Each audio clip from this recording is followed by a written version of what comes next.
শুধু সৌন্দর্য নয়, সাথে নজর কাড়া ফিটনেস। গর্ভে সন্তান নিয়েও দিব্যি হেঁটে বেরিয়েছেন সিনেমার প্রমোশনে। এতটা ফিট কি করে? ৩৯ বছর বয়সী দীপিকা পাড়ুকোন হলেন সেই সব বলিউড তারকাদের একজন যিনি পিলেটে আগ্রহী। এটি একটি কম প্রতিক্রিয়াযুক্ত ব্যায়ামের রুটিন। নিয়মিত পিলেট চর্চা করলে উত্তেজনাপূর্ণ পেশিগুলো সংশোধিত হয়।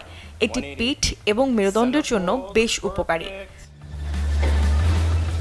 দীপিকা তার ব্যায়ামের রুটিন ছাড়াও খেয়াল রাখেন প্রয়োজনীয় পুষ্টির দিকে। তিনি সবসময় সুষম খাদ্য গ্রহণ করেন। তার খাবারের তালিকায় আছে চর্বিহীন প্রোটিন, আস্ত শস্য, স্বাস্থ্যকর চর্বি এবং রঙিন ফল ও শাকসবজি।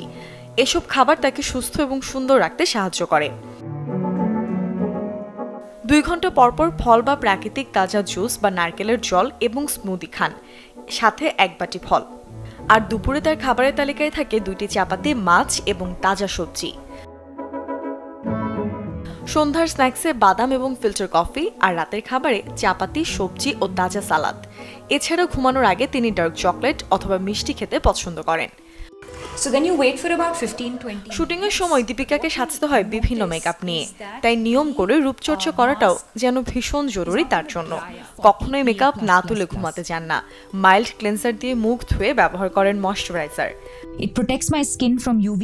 আর দিনের বেলা সানস্ক্রিন লাগাতে ভুলেন না। ত্বককে ভেতর থেকে ডিটক্সিফাই করতে ব্যবহার করেন বিভিন্ন ধরনের ক্লে মাস্ক। মূর্ছনা ঐশী, চ্যানেল 24।